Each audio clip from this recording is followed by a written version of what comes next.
Collector గారు, CP గారు, జేసీ గారు, DCP-1 కలిపి పతాకావిష్కరణ కార్యక్రమంలో పాల్గొంటారు.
RIB సీతారాం గారు కోరుకుంటున్నారు.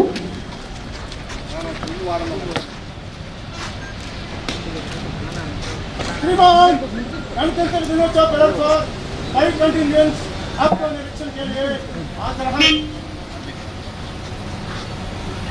CP Dr. A. Ravshankar IPS additional district magistrate వీరు సుందరంగా అలంకరించిన వాహనంలో కార్యక్రమాన్ని పర్యవేక్షించడానికి బయలుదేరారు. అలంకరించినటువంటి ఆ రథంపై మరి జిల్లా collector doctor A Mallikarjuna IAS గారు, అలాగే కమిషనర్ ఆఫ్ పోలీస్ విశాఖపట్నం సమీక్షించడానికి వెళ్తున్నారు. 1998-2002 Visakhapatnam first posting, 2002-2004 Visakhapatnam city.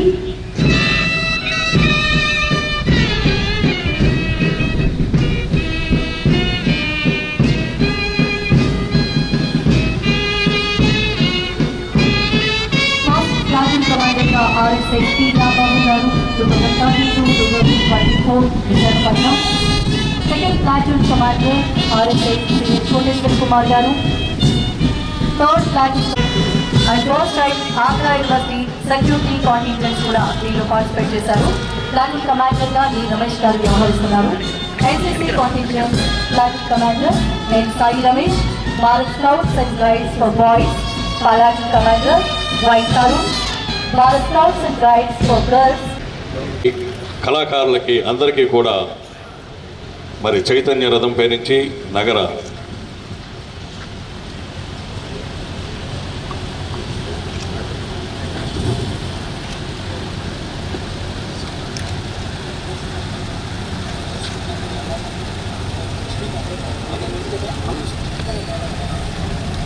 Police doctor A Ravishankar IPS additional district magistrate contingent.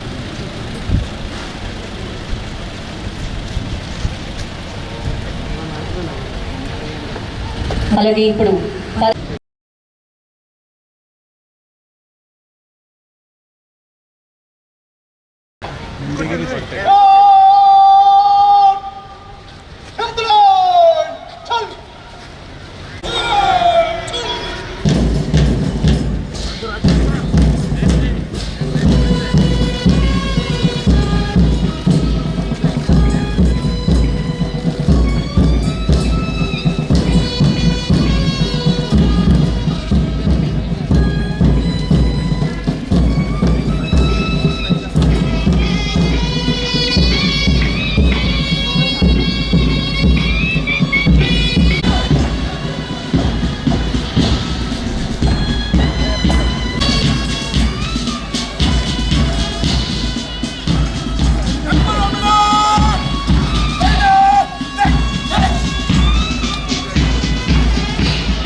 RIB Sitaram గారి పర్యవేక్షణలో మార్చ్ పాస్ట్ జరుగుతోంది. First platoon commander RSI P. Rambabu garu 2013 బ్యాచ్. Second platoon commander RSI CH Koteswara Kumar garu 2013 batch.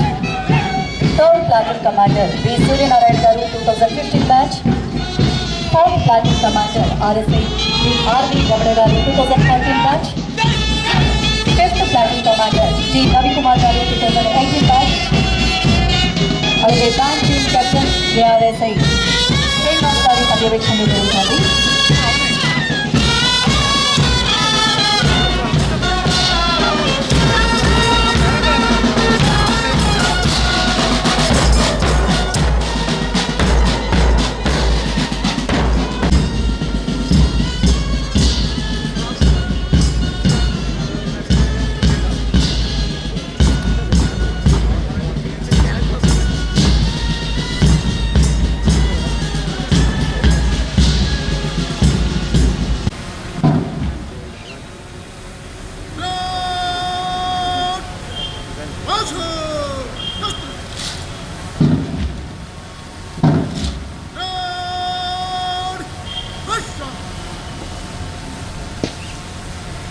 గాలిలో వదలడానికి సిద్ధంగా ఉన్నారు మన district collector and district magistrate doctor A Mallikarjuna IAS, CP doctor A Ravishankar IPS. స్వేచ్ఛ సమానత్వం. అందరికీ నమస్మాంజలి. 75వ గణతంత్ర దినోత్సవం సందర్భంగా జిల్లా ప్రజలందరికీ నా హృదయపూర్వక శుభాకాంక్షలు. దేశ స్వాతంత్రం కోసం ఎందరో మహానుభావులు త్యాగాలు చేసి తమ ప్రాణాలను తృణప్రాయంగా భావించి సుమారు 200 సంవత్సరాల విదేశీ పాలన నుంచి విముక్తి కోసం పోరాటం సాగించడం వలన మన దేశానికి 1947 ఆగస్టు 15న స్వాతంత్రం సిద్ధించింది. భారతీయ ప్రజల కొరకు ప్రజాస్వామ్య పరిపాలన సాగించడానికి భారత రాజ్యాంగం కొరకు రాజ్యాంగ పరిషత్ను ఏర్పాటు చేసుకున్నాము.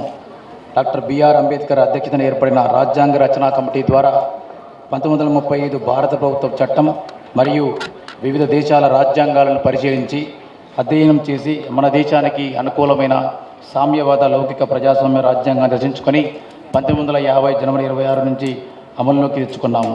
రాజ్యాంగం అమల్లోకి వచ్చిన ఈరోజు మనం గణతంత్ర దినోత్సవం వేడుకలు నిర్వహించుకుంటున్నాము.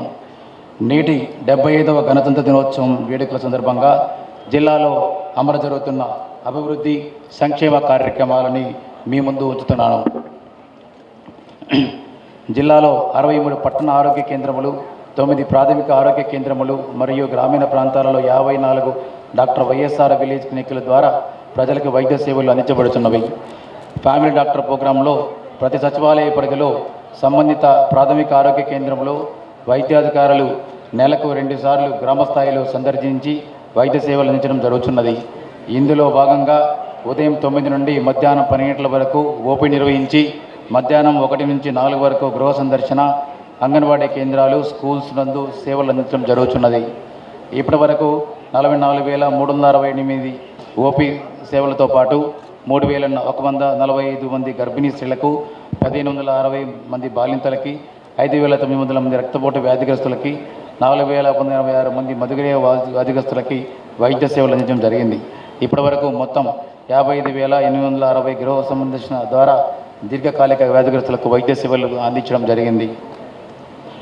జగనన్న ఆరోగ్య సురక్ష మొదటి విడతలో భాగంగా గత సెప్టెంబర్, నవంబర్ మధ్య అన్ని సచివాలయాల్లోనూ అలాగే పట్టణ ఆరోగ్య కేంద్రాల్లోనూ 468 ఆరోగ్య శిబిరాలు నిర్వహించి 2,02,670 మంది అవుట్ పేషెంట్స్కి చికిత్స చేసి 2,565 మందిని వైఎస్ఆర్ ఆరోగ్యశ్రీ కింద నెట్వర్క్ ఆసుపత్రులకి రెఫర్ చేయడం జరిగింది.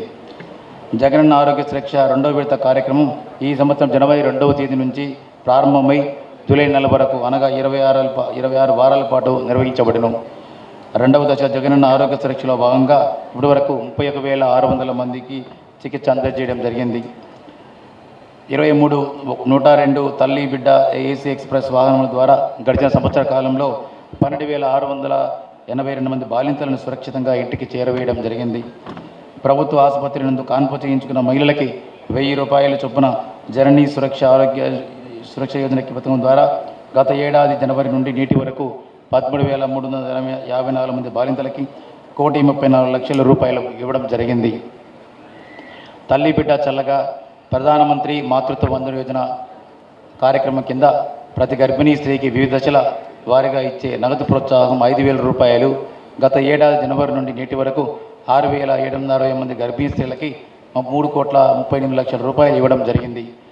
పొదుపుగా వాడుకుంటూ విద్యుత్ మరియు కార్మిక ఖర్చులను తగ్గిస్తూ డ్రిప్ మరియు స్ప్రింక్లర్ పరికరాలపై ప్రభుత్వం అందిస్తున్న 90% మరియు 50% సబ్సిడీని పొందుతూ రైతుల నాణ్యమైన అధిక దిగుబడులను సాధించవచ్చు.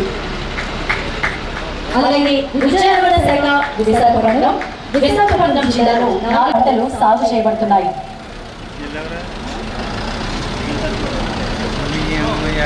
విశాఖ జిల్లా పశు సంవర్ధక శాఖ రైతు భరోసా కేంద్రం ద్వారా రైతులు పాఠశాలల్లో 3,94,334 మంది విద్యార్థులకు ₹1,00,000 అమ్మఒడి కింద జమ చేయడం జరిగింది. నాడు నేడు కార్యక్రమంలో భాగంగా మొదటి విడతతో 165 పాఠశాలలు పూర్తి చేయగా మరియు రెండవ దశ 309 పాఠశాల జగనన్న గోరుముద్ద మధ్యాహ్న భోజనం పథకం ద్వారా 583 ప్రభుత్వ మరియు ఎయిడెడ్ పాఠశాలల్లో 1వ తరగతి నుండి 10వ తరగతి వరకు చదువుతున్న లబ్ధి పొందుతున్నారు. మధ్యాహ్న భోజనం విద్యార్థులకు తయారు చేయడం మరియు సరఫరా చేయడంతో 1036 మంది పనిచేస్తున్నారు. వీరికి నెలకి ₹3,000 చొప్పున గౌరవ వేతనం కూడా అందజేస్తున్నారు. మరి దీనికి సంబంధించి సగటం చిన్నారులతో కూడుకున్నటువంటి ఎంతో అత్యంత సుందరంగా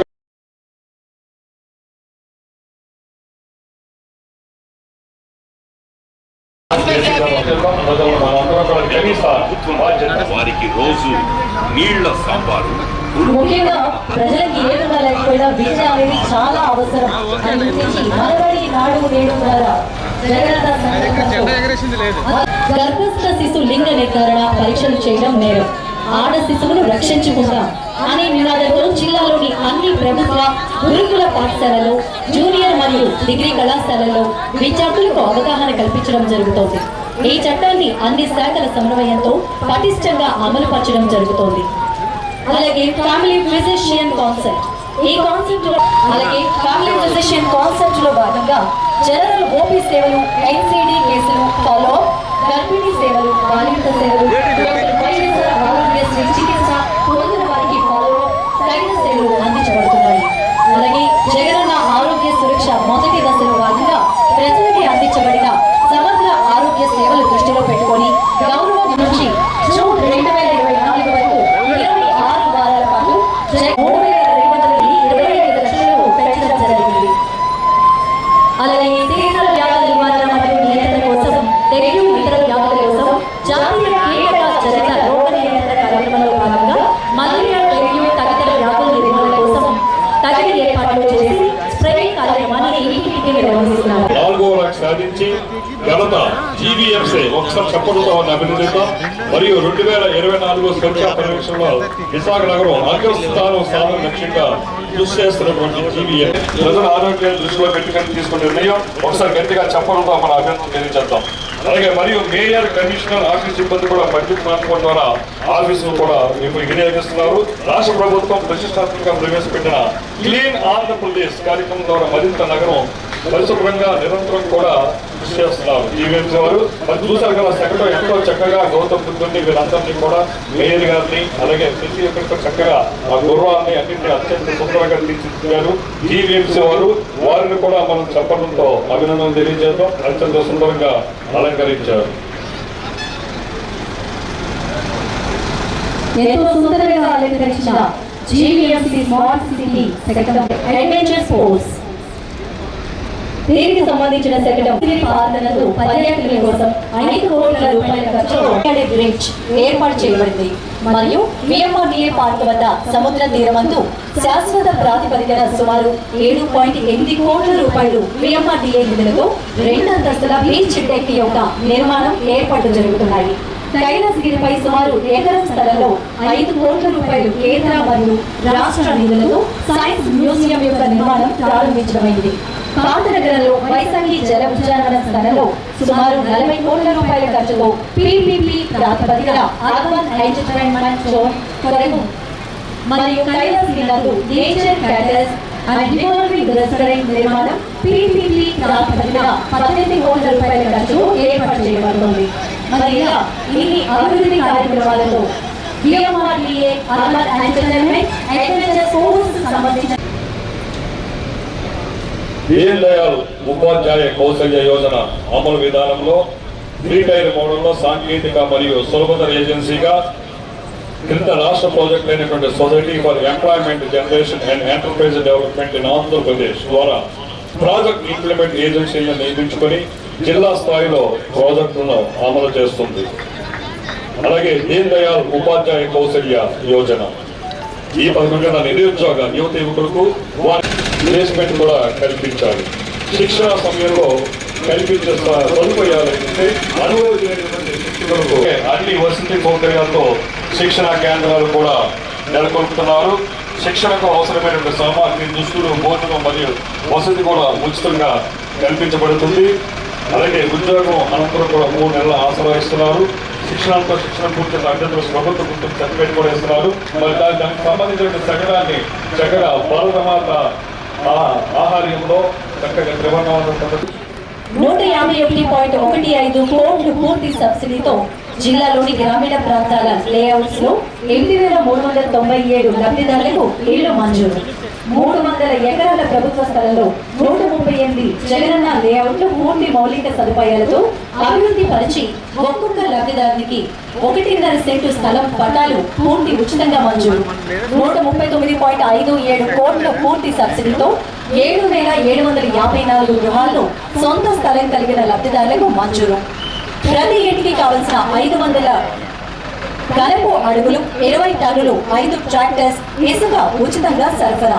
బస్తా 270 రూపాయలకి ప్రతి లబ్ధిదారికి 90 బస్తాల సిమెంట్ సరఫరా. ఇలా రాష్ట్రంలో 5 ఏళ్లలో 25 లక్షల ఒక్క ఇంటిపై 2 రూపాయల నుంచి 2 లక్షల నుంచి 5 లక్షల వరకు పావుల వడ్డీకి బ్యాంకు రుణ సదుపాయం.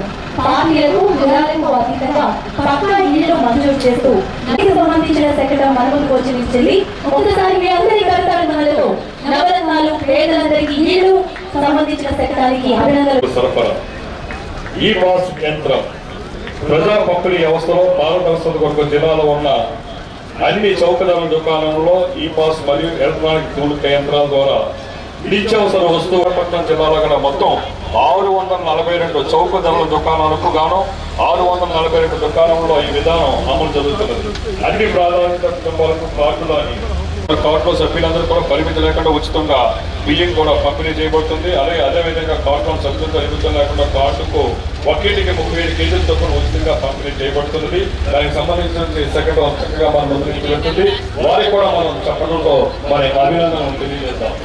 బేటీ పడావో స్త్రీ మరియు శిశు అభివృద్ధి సంస్థ ఏర్పాటు చేసిన శకటం మన ముందుకు రాబోతోంది. జిల్లాలో గల 3 ఐసిడిఎస్ ప్రాజెక్టుల్లో 740 మెయిన్ అంగన్వాడీ కేంద్రాలు, 36 మినీ అంగన్వాడీ కేంద్రాల ద్వారా పోషకాహార లోపం మరియు రక్తహీనత తగ్గించడానికి 18,239 మంది గర్భిణీ మరియు బాలింతలకు నెలకు 3 కేజీల కల్చరైడ్ రైస్, 1 కేజీ కందిపప్పు, 1/2 లీటర్ నూనె, 5 లీటర్ల పాలు, 25 కోడి గుడ్లు ఇవ్వడం జరుగుతోంది. అలాగే నాడు నేడు ఫేజ్ 1 కింద 13 అంగన్వాడీ భవనాలు నిర్మించడానికి భవనం ఒక్కింటికి 16.5 లక్షల చొప్పున 2.14 కోట్ల రూపాయల నిధులు మంజూరు చేయడం జరిగింది. నాడు నేడు ఫేజ్ 2 కింద 371 అంగన్వాడీ భవనాలకు చిన్న మరమ్మతుల నిమిత్తం 3.25 కోట్ల రూపాయల నిధులు మంజూరు చేయడం జరిగింది. బేటీ బచావో బేటీ పడావో పథకం ఆడపిల్లలను రక్షించండి, ఆడపిల్లలను చదివించండి అనే నినాదంతో అవగాహన కార్యక్రమాలు నిర్వహించడం జరుగుతోంది. మన దేశం వచ్చాలి మీ అందరి కర్తవ్యాలతో ఆ సెక్రటరీ అలాగే అలాగే జాతీయ వాటర్ దినోత్సవం సందర్భంగా మనకి తెలియజేయడానికి మన ముందు రాబోతుంది. ఆ సంఘటన ప్రతి సంవత్సరం జనవరి 25వ తేదీన జాతీయ వాటర్ దినోత్సవం జరుపుకుంటాం. 1950 జనవరి 25వ తేదీ నాడు ఏర్పాటు చేయబడిన కేంద్ర ఎన్నికల కమిషన్ వ్యవస్థాపక దినోత్సవాన్ని పురస్కరించుకొని ఈ ఓటర్ దినోత్సవం 2011 సంవత్సరం నుండి మనం జరుపుకుంటున్నాం. యువత ఓటర్లుగా నమోదవడంలో అనాసక్తి ఉండడాన్ని గమనించిన కేంద్ర ప్రభుత్వం యువ ఓటర్ల నమోదు మీద చేపట్టింది. దానికి సంబంధించిన సెక్రటరీ కూడా చక్కగా మన ముందు నుంచి వారికి కూడా మనం తప్పకుండా కల్చరల్ యాక్టివిటీస్ మొదలు పెట్టడం